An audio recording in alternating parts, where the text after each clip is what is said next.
on se réveille, on trouve que les machines, il y a de la gendarmerie, il y a les forces de la police partout qui nous encerclent, on ne comprenait pas. Mais sincèrement, on ne pouvait pas penser que nos bâtiments, là, nos maisons pouvaient être détruites comme ça, avec des biens.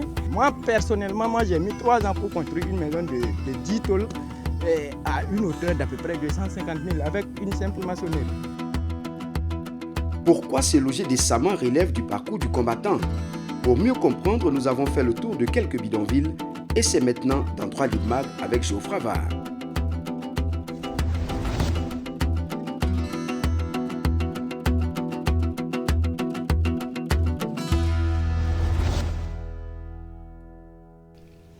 Bonjour et merci de nous rejoindre dans cet espace qui est désormais le vôtre. Droit Libre Mag, émission de la web télé Droit Libre TV qui nous permet de nous intéresser à des sujets très intéressants à travers reportages et échanges. Et aujourd'hui, nous allons nous intéresser à une problématique qui est transversale à la plupart des pays africains. Il s'agit des questions d'urbanisation et aussi de quartiers précaires. Tout le monde en connaît. Et pour aborder ces questions avec nous aujourd'hui, un invité en la personne de M. Seydou Traoré, qui est le président du MSP Drôle, entendez Mouvement de solidarité pour le droit au logement. Bonjour et merci d'avoir accepté cette invitation. Bonjour Godefroy. Je disais échange et reportage. Nous aurons 3 reportages comme à l'accoutumée et on va aller du côté d'Abidjan où les autorités ont initié après les pluies diluviennes une campagne de démolition mais aussi de déguerpissement d'habitants qui se trouvaient dans des zones dangereuses. On va aller après cela du côté du Togo, Katanga, quartier qui jouxte un port et pourtant il reste bien dangereux puisque les populations se trouvent dans un état de pauvreté, de dénuement presque total et on terminera par le Burkina Faso avec une autre opération de déguerpissement et cela se fait autour d'un hôpital, Blaise Compaoré. Le premier des reportages que nous vous proposons c'est celui d'Abidjan et c'est maintenant.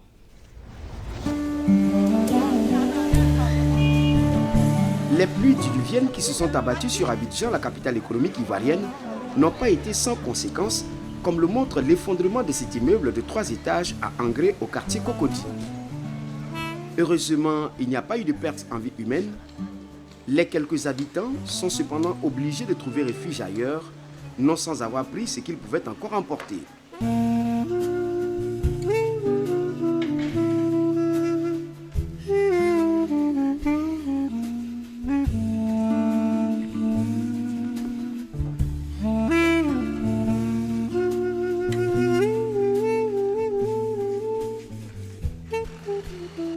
Autre quartier, autre drame. Malheureusement, cette fois avec des morts. 6 personnes ayant perdu la vie dans l'ensevelissement d'une mosquée suite à un éboulement au quartier Boribana à Atikoubé. C'était lors de la prière matinale selon ce rescapé. Oui, faut casser. Jeton là, c'est ça qu'elle a cassé. Casser.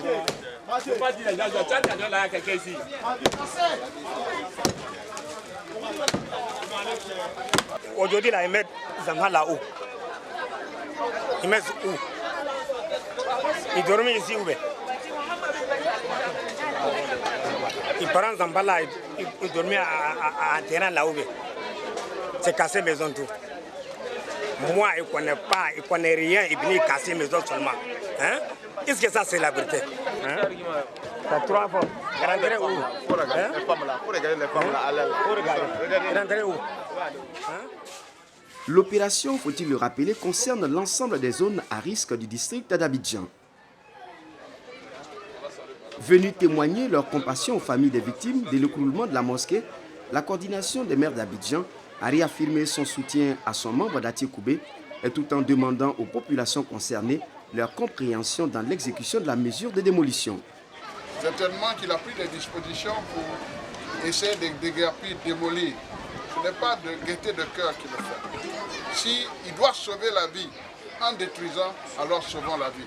Parce qu'une maison, on peut la retrouver. Alors que la vie, une fois qu'on l'a perdue, c'est vrai que c'est Dieu qui le décide, mais on essaie de faire en sorte de ne pas perdre la vie.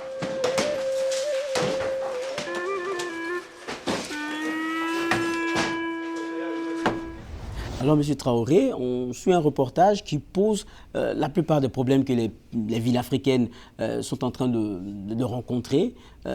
Des habitats d'abord spontanés, des autorités qui tentent on va dire, déloger certaines personnes de places dangereuses. On se dit c'est pour leur bien, mais pourquoi est-ce qu'il y a conflit d'intérêts quand c'est pour le bien des populations? Je crois qu'en la matière, partout en Afrique, c'est la même politique. Il va falloir effectivement interpeller chaque fois vraiment nos autorités africaines sur la Déclaration universelle des droits de l'homme qui reconnaît quand même le logement. Et dans plusieurs constitutions aussi, le logement a été reconnu en Afrique. Donc, en ce qui concerne des situations pareilles, bon, au cas de pluie où les maisons sont tombées, je pense que ça ne surprend pas les autorités. En ce sens, comme gouverner, c'est prévoir, cela devait être en tout cas chose programmée depuis belle lurette. D'accord. Du côté, par exemple, du Togo, c'est vrai qu'on ne parle pas de pluie là. Là, on parle d'habitat précaire. Et on parlait de gouverner, c'est prévoir. Du côté de Katanga, ces populations se sentent, elles, oubliées d'ailleurs par les autorités. Elles sont installées sur des parcelles qui jouxtent un port et n'en bénéficient pas. Forcément, la zone devient dangereuse du fait de la sécurité et aussi du dénuement des populations, ce sur quoi nous mettons le doigt ici. Katanga est l'un des vieux bidonvilles de Lomé.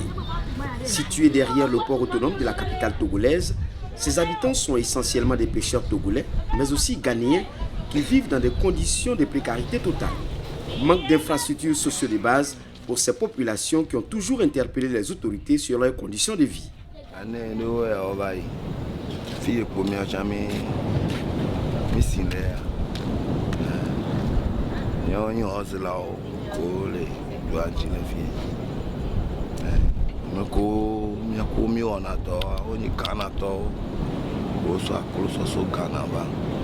On a pêché les filles. Donc, sérieusement, il y a un gouvernement qui pêche bien. Et les doulos, mais les qui ont de jeunesse, les pêches de côté. Même si on a fait un peu de temps, on a fait un peu de temps. On a mis pour et mettez quoi dans il y a des doigts mais les filles il y a hadolana il y a une jeunesse sur les filles on a des noms pour na mia wa que et moi dors nous que j'ai na poata mais dors il y a des violations au dos à l'homme d'adia pas grand toi et on a bien qui te met mille quand ko minya imbele ko opo na mbe mi ona j'ai na duana et ni gbevu gan ke ogbon na be mi ona apa fifi be nu be côté a mi anto mi se depuis na bo mi le dialo do ke la pe de mianchi ali be so me na nyo na mi acha mi ku do mi be bi o ko mi le dia pour de pêche a mis de difficultés là un problème nami mais le ko school de cap ko le doami bon du que ben y a étranger au du ami jo tu dois wow do me mille y a du vieux minzeno y a me jo to minzeno no do pa do me la po de vieux bang bang bang et no school en tant que teacher le gars qui a un déficient en de vieux ko le dit ça pas de school vieux ko le pas de bon mi bien na bo mo le school a so me via meton et la domi a dit mi avec toi là bon il veut qu'on conduit nous le doit conduit les capes pour les doigt mais donc trop beau nous comme voir et fou de dena des vieux et soirée de vie à couler filles ni soirée de vie à couler filles et trop ni problème nami non là yo la gombe yo be rose là les doigts mais a oni doigt togbe de pen le doigt mais fio de pen le miaji il y a des vidéos qui ont ni togbe ni oni fio et mi solo auto les filles. Katanga, donc au Togo, on voit donc une population qui est fort active, puisque juste à côté, il y a un port. Mais le problème, même si les habitants de ce quartier précaire participent à cette économie, ils n'en tirent pas les bénéfices, il n'y a pas d'école, il n'y a pas de service de santé. C'est aussi le problème des bidonvilles africains. Qu'est-ce qu'on peut faire pour solutionner ça? Bon, ce qu'on peut faire pour solutionner ça est que l'État doit effectivement essayer de voir comment il va dégager des pistes dans ces lieux-là, mettre de l'électricité, mettre en tout cas de l'eau, afin que ces gens-là puissent vivre convenablement. En ce sens que je me dis, les laisser comme ça, c'est une discrimination. Parce que discrimination par là est que le respect des droits humains, en tout cas, n'y est pas. Et dans un pays quand même qui se dit démocratique, devait quand même prévoir effectivement à viabiliser cette zone-là. Parce qu'il est temps que les gens comprennent que ce n'est pas aller lotir une zone seulement qui permette les populations de vivre décemment. Je peux donner l'exemple de Gigawara au Sénégal, où c'était effectivement des bidonvilles pareils. Mais en tout cas, au Sénégal, on en a mis des voies, on en a mis des 6 mètres, on a bien aménagé, mettre de l'électricité. Et aujourd'hui, les gens, à partir de leur construction, ont construit même des maisons à hauteur. Et ils vivent dans la zone comme si c'était loti. Je pense qu'en tout cas, nous partons chaque fois dans des forums. Les recommandations sont prises pour effectivement viabiliser ces zones dites précaires. Bon, mais après les forums, je pense que vraiment, ils mettent les recommandations dans des tiroirs. Donc, je profite de votre micro pour attirer l'attention à tous ceux-là qui participent à ces forums-là, de pouvoir en tout cas interpeller les différentes autorités des États africains afin qu'ils puissent viabiliser ces zones-là pour permettre à ces populations de vivre, puisque c'est un droit. Aujourd'hui, lorsqu'on parle des élections un peu partout, ce sont ces premiers-là même qui sont les premiers électeurs. Évidemment. Ouais. Et ces électeurs, souvent, se trouvent lésés dans ce que le décideur met en place comme stratégie. Et c'est d'ailleurs le cas de Ouagadougou. On va à Tingoudgo, où il y a eu une opération de déguerpissement. Cela s'est fait manu militari. Et il y a même le cas d'un malade qui, hospitalisé, est obligé de quitter les services hôpitaux juste pour aller constater que sa maison est démolie. C'est dans cet élément.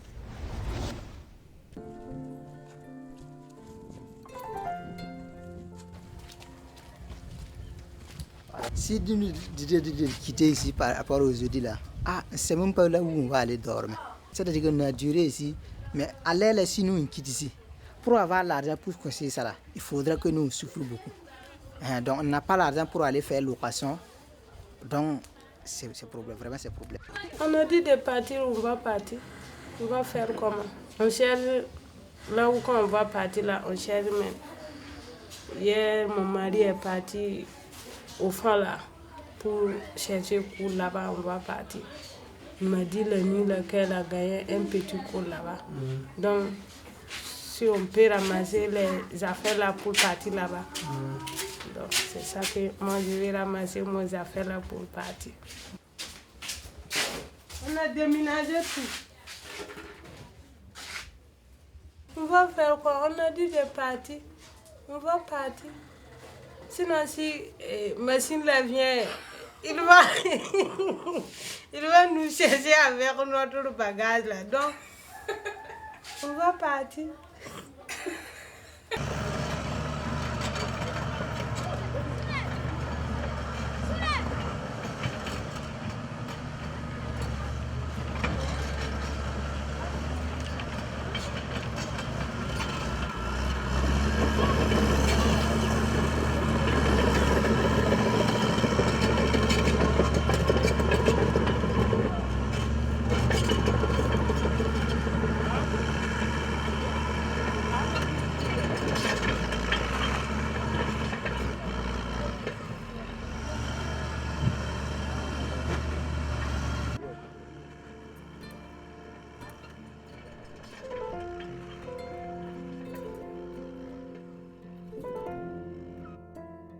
D'habitude, on gagne la loto le yon tam de gagne to babo man ga minu sa ti machine da ma wambi man da kase donc la rit min ni ngasi don de tilo man kase donc to man nan ke nguri tan yibi on to lo babo man bi on yeti option nga lubri la kale ke dota tayi dota ta ti tamam amele la ka to mbo te obda lub tumba to beta pa gom ne la lub donc am not pusa fans d'abadam donc ton guri wa ya budon a tini son ay lik ton bon ya sa yetep son me la ke do ta si malay lam de bolé eta wu continue ni za ko har man ba ka mba tari bona to tin wa sin ka ta lafiya te da mutum wannan ne.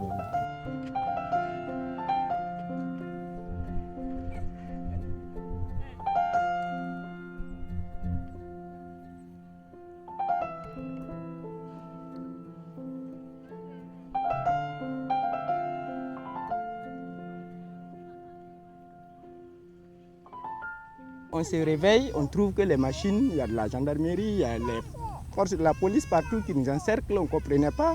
Mais sincèrement, on ne pouvait pas penser que nos bâtiments, là, nos maisons pouvaient être détruites comme ça, avec des biens et nos tôles qu'on a douloureusement payées. C'est-à-dire on est des pauvres, on est des ouvriers, des débrouillards. Pour en tout cas payer tout ça, là, c'est dur. Moi, personnellement, j'ai mis 3 ans pour construire une maison de 10 tôles. À une hauteur d'à peu près 250 000 avec une simple maçonnerie. On se demande l'appartenance, si nous sommes vraiment des Burkinabés ou comme les autres, on se demande si nous sommes tous égaux. Présentement, on est désolé, moi-même je m'interroge sur ma nationalité, quoi. On est à Ouagadougou, M. Traoré, on va dire un cas que vous connaissez assez bien. Quand on dit Tengoudou, qu'est-ce qui s'est vraiment passé pour que ces personnes-là se retrouvent à dormir à la belle étoile ainsi? Pour le cas de Tengoudou, c'est une situation en tout cas déplorable, en ce sens que ces gars-là se sont installés avant même le projet de l'hôpital Blaise Compaoré. C'est là, je le dis vraiment pour que, en tout cas, les gens comprennent, parce qu'il y a beaucoup de gens qui disent que le projet est là avant ces gens-là. Ces gens-là, ils sont installés avant le projet de la construction de l'hôpital Blaise Compaoré. Et le projet les a trouvés là-bas. Beaucoup de manœuvres même, beaucoup de ces gens même ont travaillé dans cet hôpital. Et je pense que, en tout cas, c'est une décision du haut-commissaire, comme quoi il veut en tout cas faire une extension pour construire l'hôpital Blaise Compaoré. Et en espace, bon, paraît-il qu'ils les ont donné des années et des années d'avertissement. Mais moi, je me dis, est-ce que ça vaut la peine de les donner d'avertissement? Puisque dans toutes les élections, le même maire de la commune de Komsilega est allé même commander ces gens-là de lui voter qu'il va s'occuper d'eux. Même le président, en faisant le lancement du projet, je me rappelle très bien en 2007, a émis l'idée à ce qu'on voie le cas de ces gens-là, comme c'est une zone où on va faire une extension.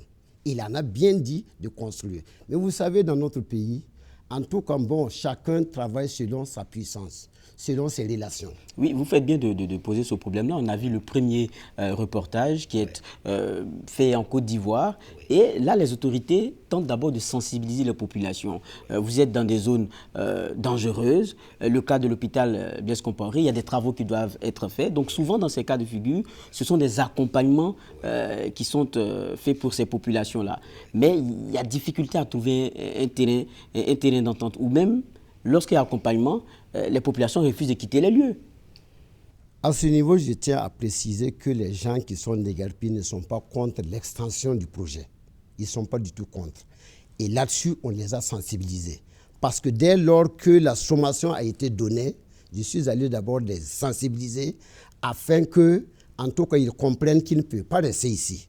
Ce qui est sûr, on va négocier votre relogement puisque c'est un droit. En ce sens que, bon, vous avez vu le déguerpissement, il n'y a pas eu de ping-pong. Quand bien même qu'il y a un commissaire qui m'a dit qu'ils ont appris que la population a dit qu'ils vont vraiment tuer des gens, ce qui est archi faux. Ces gens-là étaient bien préparés pour quitter la zone. Maintenant, nous, on attendait quand même que le haut-commissaire, qui était l'investigateur de cette opération, en tout cas puisse nous appeler, inclure la population dans les débats, afin qu'on voit comment on va les reloger. Dans Komsilega, il y a plein de vastes terrains. S'ils veulent réellement, on peut aller recaser ces gens-là. Mais bref, c'est pour dire que nous, en tout cas, nous avons pris le dossier, nous les avons recensés, nous avons un document, nous avons écrit même au haut-commissaire pour une audience, ça fait presque 2 semaines, on ne nous répond pas. Nous allons poursuivre les écrits. Et à la limite même, nous saurons ce que nous allons faire avec nos avocats s'il n'y a pas de réaction pour matérialiser le droit de ces gens-là. Monsieur Traoré, ce que vous dites, c'est assez intéressant parce que le cas Tengoudou, c'est un cas qui est vécu, on va le dire, dans la plupart de nos grandes villes africaines. Et il se pose toujours ce problème donc, de communication à la base, comme vous le disiez tout à l'heure. Mais il y a que ces pays-là, la plupart du temps, ont ratifié, et vous le disiez dans l'élément que nous avons tout à l'heure, un certain nombre d'accords qui obligent aussi le respect d'un certain nombre de règles. Mais qu'est-ce qui se passe? Lorsque vous allez voir ces autorités, qu'est-ce qu'elles vous disent souvent? Ce que moi je voudrais faire comprendre au monde vraiment qui nous écoute, c'est que souvent je me pose la question de savoir est-ce que nos autorités connaissent réellement qu'il y a des autorités de ce pays qui ont ratifié ces conventions. La question que je me pose. Et ça, c'est pas seulement que le cas du Burkina. Oui. Hein, non, je parle du cas du Burkina et c'est partout d'ailleurs même en Afrique. La question que je me pose est que est-ce que réellement ceux-là qui dirigent ces genres d'opérations savent que le pays a ratifié des conventions, notamment la Déclaration universelle des droits de l'homme, la Charte africaine des droits de l'homme, qu'ils ont ratifiée, qui est au-dessus des lois qu'ils sont en train de voter. Donc, à ce niveau, en tout cas, c'est des questions que moi je me pose et qu'à chaque fois, comme les autorités n'acceptent même pas de nous rencontrer, vous avez bien dit que si on a l'occasion de les rencontrer, est-ce qu'ils acceptent de nous rencontrer? Par exemple, le cas de Tenganogo, le haut-commissaire a refusé de nous rencontrer. Et en dehors de ça, il y a eu le problème de Zekunga. On a écrit près de 7 correspondances. Il a refusé de nous rencontrer. Ben, je ne reviens pas sur Zekunga aujourd'hui. C'est pour vous dire tout simplement qu'ils ne veulent même pas nous rencontrer. C'est l'exclusion aussi qui amène souvent vraiment les problèmes. Et on invite les gens vraiment que dans ce pays, on veut la paix, on veut la paix. C'est eux-mêmes leur comportement qui, en tout cas, amènent les populations à manifester. C'est vrai que c'est intéressant votre cas, parce que tout à l'heure, vous avez abordé une autre question, Zekunga, mais ça pose aussi le problème de votre sécurité, vous, en tant que défenseur de ces questions-là, du droit au logement décent. Vous êtes passé à la prison pour avoir défendu ces positions. Quand vous ressortez de cela, qu'est-ce que ça fait?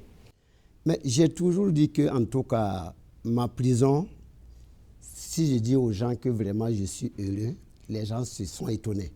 Non, il fallait que je fasse la prison pour pouvoir, en tout cas, aller en avant dans la lutte.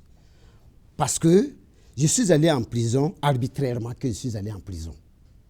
Et en étant en prison, j'étais convaincu que sur la raison qu'on m'a amené là-bas, ce n'était pas une raison, en tout cas, valable. Donc souvent, les défenseurs de ces questions-là sont incompris des autorités. Ils sont incompris des autorités. C'est le mot. En ce qui me concerne mon cas, j'ai eu le temps de rencontrer le maire de Tangandasouri pendant près de 2 heures de débat. C'est le haut-commissaire qui a refusé de me rencontrer. En dehors de ça, nous avons eu à gérer un dossier ensemble où il était là. Il a vu comment on a travaillé pour en tout cas parfaire ce dossier. Je ne sais pas pourquoi ce monsieur ne veut pas nous rencontrer. En tout cas, cela pose donc le problème de dialogue que vous avez, vous, défenseurs de ce droit au logement et les autorités. Moi, je reviens à un autre point, et cela aussi est ressorti tout à l'heure dans le reportage que nous avons proposé à nos téléspectateurs, c'est que les populations, quoi qu'on dise, joue quelquefois à un jeu dangereux. Le cas d'Abidjan, il est assez patent. On trouve des constructions qui sont faites dans des zones dangereuses. Vous travaillez à sensibiliser aussi sur ces questions-là, à l'endroit d'ailleurs de ces populations? Non, je prends le cas même des choses, de la zone inondable au niveau de l'Anoïl et de Guessa, où le 1er septembre, vous avez vu ce qui s'est passé. Mais j'aurais souhaité quand même que l'État s'occupe de ces gens-là. Ils sont toujours là-bas, c'est parce qu'ils ne savent pas où aller. Sinon, ils savent très bien dans cette zone-là, ils ne doivent pas rester. Nous les avons sensibilisés. Et en tout cas, ils sont prêts pour bouger. Mais la question qu'on se pose, ils vont bouger pour aller où? Puisque c'est l'autorité qui doit effectivement les reloger.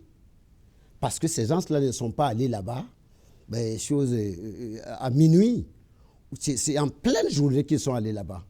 Pour preuve, tous les politiciens sont allés dans cette zone pour faire des meetings, afin de les inviter à venir les voter. Ils savent très bien que c'est une zone à risque, mais personne n'en parle. Il a fallu le 1er septembre qu'on mette vraiment des piquets pour déterminer la zone. Le schéma d'aménagement directeur, ça se trouve un peu partout dans l'Afrique de l'Ouest, ça n'a jamais été respecté. Ce n'est pas respecté parce que les autorités trouvent leur compte en ne respectant pas, en ne mettant pas en application des textes pour en tout cas respecter les schémas d'aménagement directeur. Si c'était respecté, ces gens-là ne peuvent même pas aller s'installer dans une zone à risque. Mais comme ce n'est pas respecté, les gens aussi, en tout cas voulant un logement pour se caser et garder sa dignité, mais ne savent pas que c'est une zone inondable. Donc, Voilà en tout cas ce que je peux dire à ce niveau. Bon, je ne dis pas en tout cas que je conseillerais les gens d'aller vivre dans cette zone. Mais à partir du moment où ils sont dans cette zone et que maintenant l'État décide de les déguerpir, qu'ils pensent à leur logement parce que c'est un droit.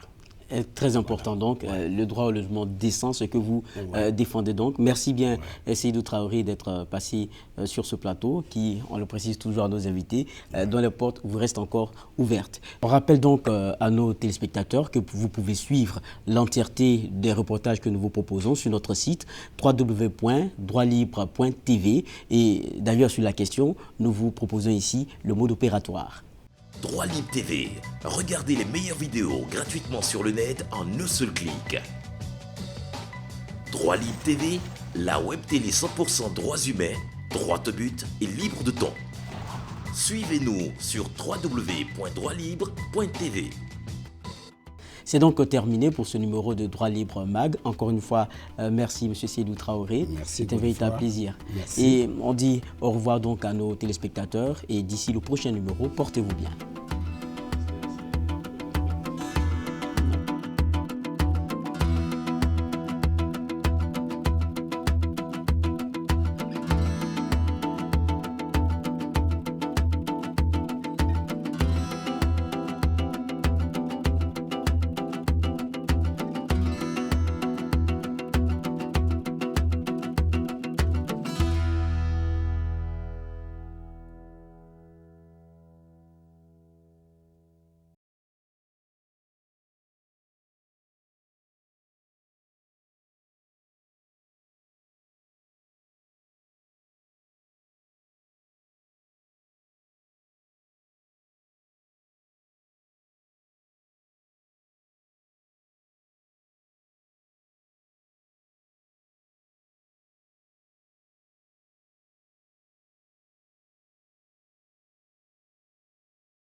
Action. Madame, là, on a cassé votre maison. Qu'est-ce que vous allez devenir finalement? J'ai tout perdu.